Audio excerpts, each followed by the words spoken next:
Assalamualaikum warahmatullahi wabarakatuh. Selamat datang di Smart Digital Solution. Kita kembali dalam serial video mudahnya belajar Pascal. Video ini adalah bagian 10 dari total 28 video. Pada video ke-10 ini, kita akan mempelajari tentang percabangan if then else, yaitu dua kondisi pada pilihan percabangan. Pada video ke-8 kita sudah mempelajari tentang if then.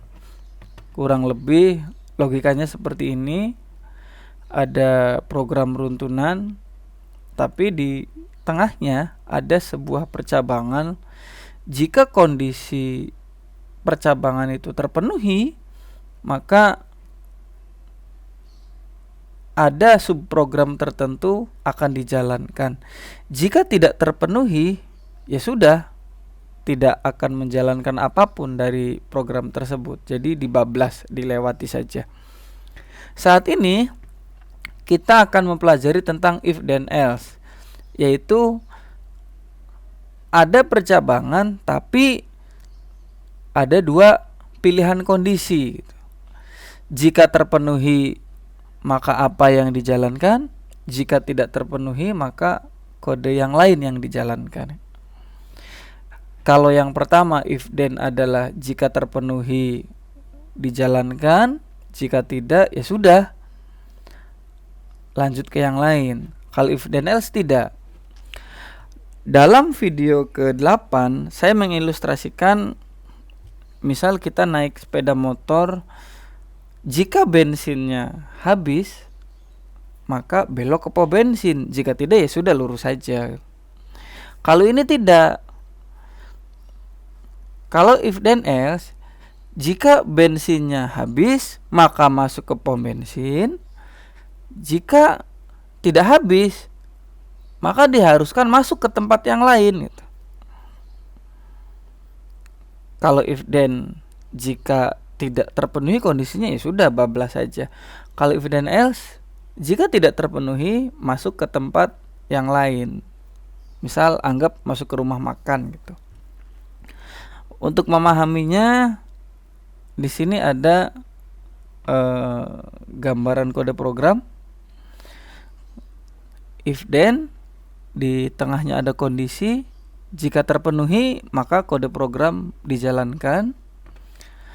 Untuk if then else, nah sama sebetulnya dengan if then tadi, bedanya yaitu di else.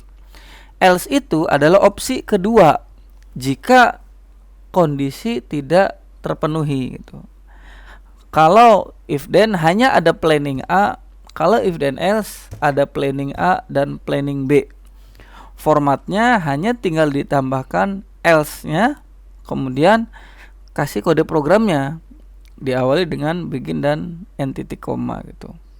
Seperti itu, sangat sederhana sekali. Untuk lebih memahaminya, kita coba aplikasikan ke program Pascal. Oke, dalam video materi ke-8 di situ ada link download bahan perihal video ke-8. Kita bisa menggunakan kode tersebut untuk membuat if then else ini. Oh ya, dalam kode tersebut tadinya dua baris kode ini ada di dalam if. Saya revisi, dua baris kode ini harusnya di luar if. Oke, saya revisi kodenya, boleh di-download, itu sudah direvisi. Oke, ini coba kita copy, paste, atau bikin baru dulu. Di sini kita paste, jalankan. Oke. Ini dia kode programnya. Kita coba running. Hasilnya seperti ini. Layanan misal ganti ban, harganya 100.000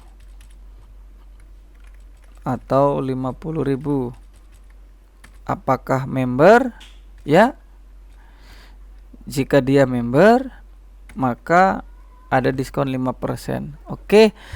Ini formatnya berantakan.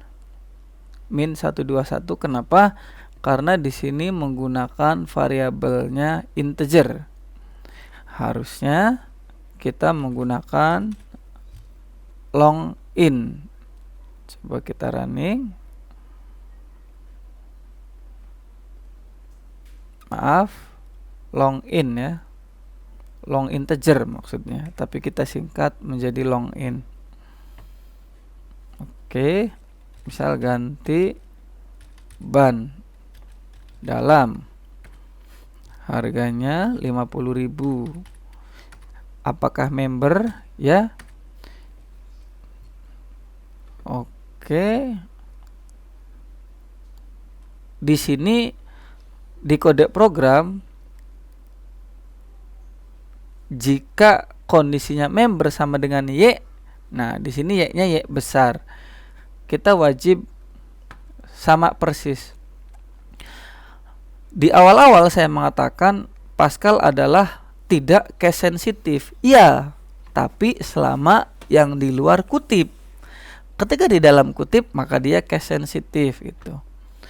Nanti pada video berikutnya ada opsi Y besar atau Y kecil. Itu nanti di operator logika. Oke. Sementara kita penuhi dulu harus Y besar. Layanan ganti ban dalam, harganya 50.000, Y besar. Maka dia akan dapat diskon 5%. Oke.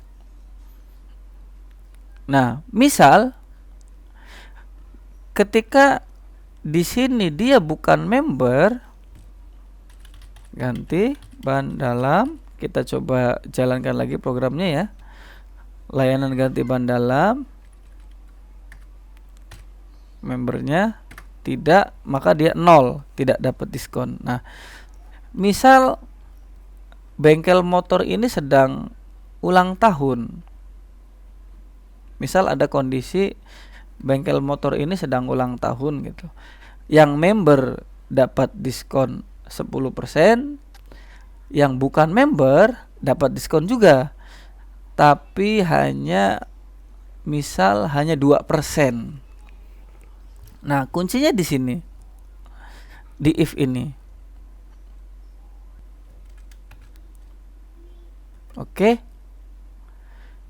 Di sini kita ada opsi else.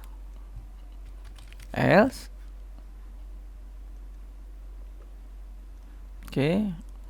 Coba kita kasih jarak. Ya. Coba kita kasih jarak. Di sini misal ada begin lagi. Untuk opsi kedua ada n titik koma. Jadi kode awal setelah if then ini adalah plan A. Kode yang kedua ini setelah else adalah plan B-nya.